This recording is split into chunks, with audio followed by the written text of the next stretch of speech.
बिस्मिल्लाहिर्रहमानिर्रहीम। अस्सलाम वालेकुम स्टूडेंट्स।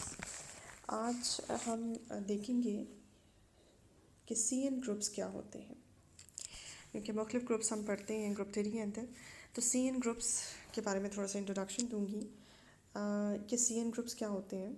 बेसिकली ये जो ग्रुप्स हैं ये आपके पास nth रूट ऑफ यूनिटी के जितने भी एलिमेंट्स आपके पास रूट्स आते हैं, यूनिटी के अगर आप n रूट्स फाइंड आउट करते हैं और जितने भी रूट्स आपके पास आते हैं, अगर आप उन तमाम रूट्स को एक सेट में बंद कर लें और उस सेट के ऊपर ग्रुप की प्रॉपर्टीज़ सेटिस्फाई करें तो ग्रुप की 4 प्रॉपर्टीज़ उस पर सेटिस्फाई होती हैं, जिसकी वजह से हम उस सेट को कहते हैं कि ये सेट जो है हमारे पास ग्रुप है और nth रूट ऑफ यूनिटी का ग्रुप कहलाता है। इसकी जो रिप्रेजेंटेशन है वो आपके पास सी एन से इसको रिप्रेजेंट किया जाता है। ठीक है, the class of nth root of unity forms a group that is represented by C N. अब इसमें आप बात कर सकते हैं n stands for any positive integer. n का मतलब जो है ये कोई भी पॉजिटिव इंटीजर हो सकता है। इट्स मीन कि n का मतलब 1 भी हो सकता है।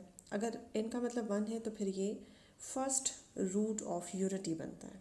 ठीक है, इसके साथ ही अगर आप n का मतलब 2 लेते हैं तो ये सेकंड रूट ऑफ यूनिटी है। इसी तरह से third root of unity, fourth root of unity, C4 and so.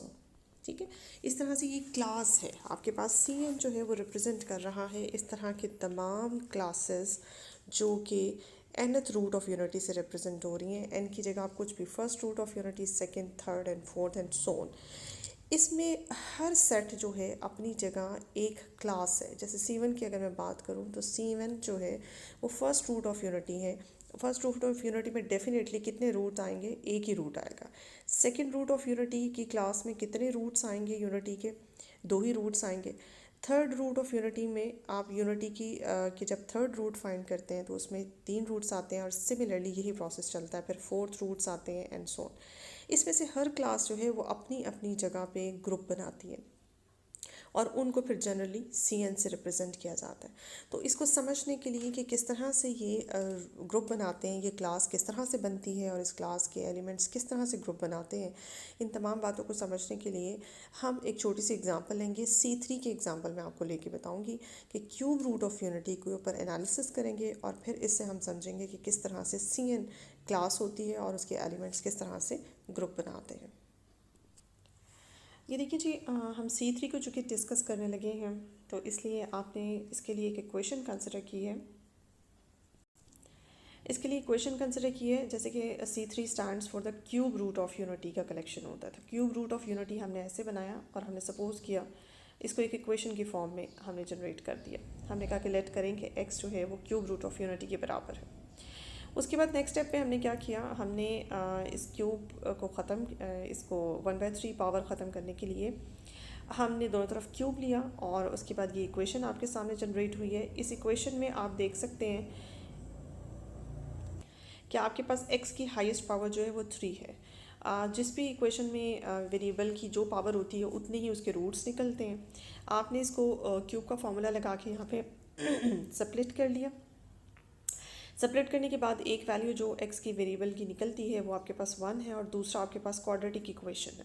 ठीक है, अब इस क्वाड्रेटिक इक्वेशन में वैसे तो आप फैक्टराइजेशन कर नहीं सकते, तो आपने क्वाड्रेटिक फार्मूला लगा लिया। क्वाड्रेटिक फार्मूला लगाया और क्वाड्रेटिक फार्मूला लगाने के बाद हम देख सकते हैं कि हमारे पास इस तरह से ये चीज़ बनती है। 2 रूट्स आपके पास आते हैं ये।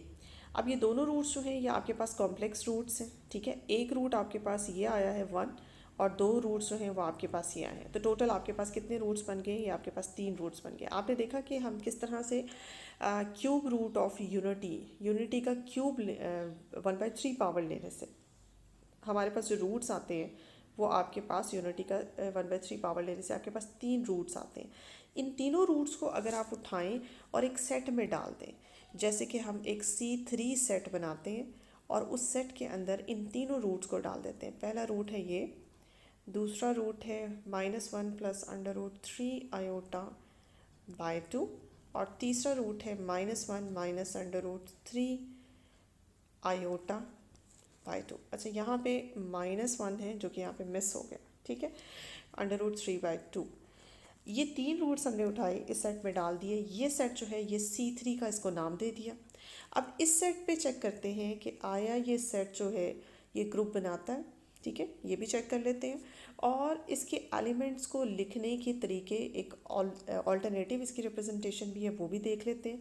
क्योंकि CN एलिमेंट्स जो हैं, यानी कि CN जो ग्रुप्स होते हैं, जो groups nth root of unity को कंटेन करते हैं, उनके एलिमेंट्स की एक ख़ास रिप्रेजेंटेशन होती है, तो वो भी देख लेते हैं। और साथ ही साथ ये भी देखते हैं कि किस तरह से ये सेट्स जो हैं हमारे पास ग्रुप बनाते हैं। ये देखिए जी, आपने C3 में ये तीनों रूट्स उठा के डाल दिए। एक आपके पास है 1, एक आपके पास है -1 प्लस √3/2 और इसी तरह से एक माइनस के साथ। इसमें चूँकि हमने ये चेक करना है कि क्या ये ग्रुप है, इसमें छोटी सी अगर आप ऑब्जर्वेशन यहाँ पे देख लें, ऑब्ज़र्व कर लें, तो फिर आपको ज़्यादा लंबा चौड़ा काम नहीं करना पड़ेगा। ये देखें, इसमें अगर आप इसके एक रूट को ओमेगा लेट कर लेते हैं, फॉर एग्ज़ाम्पल आपने कहा कि ये जो इसका पहला रूट है इसको हम ओमेगा लेट कर लें, तो आप ये देख सकते हैं कि इसका जो दूसरा रूट है ये ऑटोमेटिकली ओमेगा स्क्वायर हो जाता है। अगर आप इसका स्क्वायर कर लें, जैसे ये आपके पास ओमेगा है, आप इसका स्क्वायर करें, ये देखें स्क्वायर करने के बाद जो आपके पास बनता है वो इसका तीसरा रूट बनता है, ठीक है। तो इसका मतलब है एक रूट को अगर आप ओमेगा कह लेते हैं तो दूसरा रूट आपके पास ओमेगा स्क्वायर है, और जो 1 है ये ओमेगा क्यूब है, क्योंकि हम सब जानते हैं कि ओमेगा की पावर क्यूब 3 जो है वो हमें जो है वो आंसर में 1 देती है।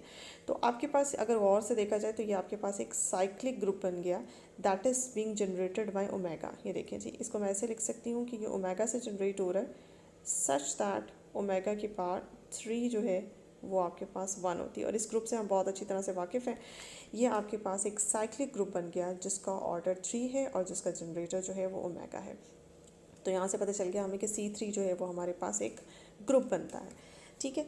अब इसी तरह से आप ये एक मैंने पर्टिकुलर एग्जांपल लेके आपको बताया कि किस तरह से CN जो क्लास ऑफ ग्रुप्स है, nth रूट ऑफ यूनिटी की जो क्लासेस बनती हैं, उनमें से एक एग्जांपल मैंने आपको C3 की दी है कि किस तरह से C3 के एलिमेंट्स जनरेट होते हैं थर्ड रूट ऑफ यूनिटी से, क्यूब रूट ऑफ यूनिटी से, और किस तरह से फिर आप उनको चेक कर सकते हैं कि वो सेट जो है ग्रुप बनाता है।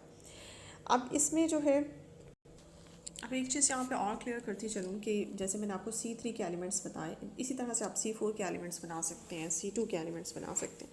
लेकिन जो जनरल रिप्रेजेंटेशन होती है वो यूनिटी के nth रूट की, वो CN से रिप्रेजेंट होती है, और उसके एलिमेंट्स की भी एक जनरल फॉर्म होती है। उसके एलिमेंट्स जनरली इस तरह से रिप्रेजेंट किए जाते हैं, e⁻²k⁴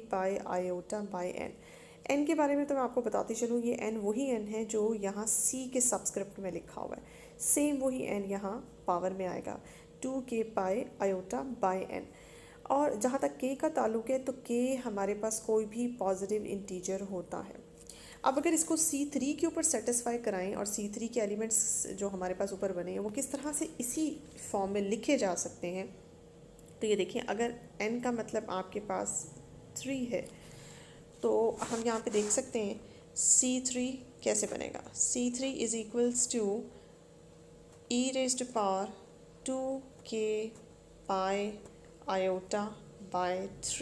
ठीक है। और जहाँ k जो है वो आपका वैसे ही z प्लस यानी कि पॉजिटिव इंटीजर से बिलोंग करता है। अब यहाँ पे k आपने कहाँ तक मूव करना है, आप चूँकि पॉजिटिव इंटीजर है, पॉजिटिव इंटीजर्स आपके 0 से स्टार्ट होते हैं, तो 0, 1 और 2, ये मैं आपको यहाँ पे एक और रिस्ट्रिक्शन भी बता दूँ कि k ना सिर्फ ये कि पॉजिटिव इंटीजर होता है, बल्कि ये n से लेज़र होता है, ठीक है। k आपका n से लेज़र होता है, ऐसा पॉजिटिव इंटीजर जो n से लेस है। अगर मैं यहाँ पे देखूँ C3 के अंदर बात करते हैं, तो C3 के अंदर आपके पास k क्या होगा, C3 के अंदर आप k की वैल्यू 0 से स्टार्ट करेंगे और आप जाएंगे 2 तक, 0, 1 एंड 2। जब आप k की वैल्यू यहाँ 0 पुट करते हैं तो आपके पास क्या आता है, आपके पास आता है e⁻0। हम सब जानते हैं कि e⁻0 जो है ये 1 होता है, ठीक है। उसके बाद आप पुट करते हैं, जब आप k की जगह पुट करते हैं 1 तो आपके पास आता है 2πi/3, और जब आप k की जगह 2 पुट करते हैं तो आपके पास आता है 4πi/3। अब इन दोनों को खोल के देख लेते हैं कि e⁻2πi/3 और 4πi/3 का आंसर जो है वो हमारे पास क्या आता है।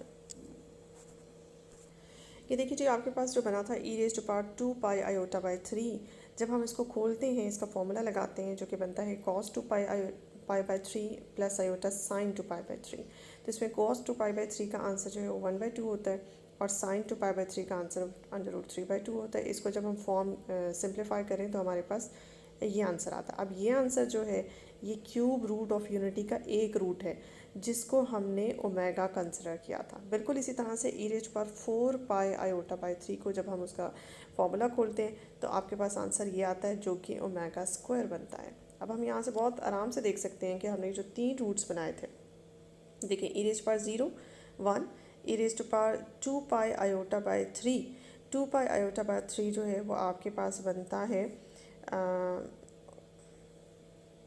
आप यहाँ लिख सकते हैं, आपके पास बनता है ओमेगा, और 4πi/3 जो है आपके पास बनता है ओमेगा स्क्वायर। तो यहाँ से हम देख सकते हैं कि यानी कि इसको 1 ओमेगा और ओमेगा स्क्वायर की बजाय आप इसको इस तरह से एक्सपोनेंशियल फॉर्म में e की पावर की फॉर्म में भी लिखा जा सकता है। तो यहाँ से बताने का मकसद ये था कि जनरल रिप्रेजेंटेशन आपको nth रूट ऑफ यूनिटी की क्लासेस की पता चल जाए और C3 की एग्जाम्पल से आपको ये भी पता चल जाए कि किस तरह से हम इसको इवेलुएट करते हैं और किस तरह से ग्रुप चेक करते हैं और किस तरह से C3 के एलिमेंट्स को इस जनरल फॉर्म में e की पावर की फॉर्म में लिखा जा सकता है। तो होप्स हो कि आपको ये समझ आ गया होगा। अब नेक्स्ट टाइम जब भी कभी nth रूट ऑफ यूनिटी की क्लासेस के ग्रुप्स की बात हो तो आपको ये मुश्किल नहीं लगेगा और आप इसको ईजिली सॉल्व कर सकते हैं। तो स्टूडेंट्स जो फाइनली रिज़ल्ट निकलता है CN क्लासेस के बारे में वो ये निकलता है कि हमने ये देखा कि CN जैसे C3 को हमने डिस्कस किया, इसी तरह से हम बाकी क्लासेस को भी डिस्कस कर सकते हैं। हमने देखा जैसे C3 एक आपके पास फाइनाइट साइक्लिक ग्रुप है, बिल्कुल इसी तरह से CN जो है वो रिप्रेजेंटेशन कर रहा है ऑल द क्लासेस की, ये भी फाइनाइट साइक्लिक ग्रुप होते हैं। CNs जो है ये nth रूट ऑफ यूनिटी होते हैं और ये फाइनाइट क्लासेस होती हैं और ये ग्रुप बनाते हैं, ना सिर्फ ग्रुप बनाते हैं बल्कि ये साइक्लिक ग्रुप होते हैं। जैसे कि हमने देखा कि ये साइक्लिक ग्रुप होते हैं और इनका जनरेटर जो है वो आपके पास e⁻²πi/n होता है। जैसे कि C3 के एलिमेंट्स को भी मैंने इसी से स्पैन करके आपको दिखाया था। इसके डिफरेंट पावर्स लेने से आपके पास इसकी पावर जैसे मैंने 0 से स्टार्ट अगर मैंने की तो 0 1 2 से C3 के एलिमेंट्स मैंने जनरेट करके आपको दिखाया। बिल्कुल इसी तरह से जनरली अगर आपने इसको लिखना हो कि CN the nth root of unity की जो क्लास है वो किस तरह से जनरेटर से जनरेट होती है, तो आप इस तरह से रिप्रेजेंटेशन में लिख सकते हैं कि इसका जनरेटर जो है वो e⁻2πi/n है और इसका जो ऑर्डर है वो n होगा, यानी कि जो भी क्लास आपके पास होगी। अगर आपके पास C3 है तो फिर यहाँ n स्टैंड्स फॉर 3 है, और अगर आपके पास ये n का मतलब जो भी आपकी n की वेरिएशन होगी, n की जो भी वैल्यू होगी, करस्पॉन्डिंगली आपके जनरेटर का वही ऑर्डर होता चला जाएगा।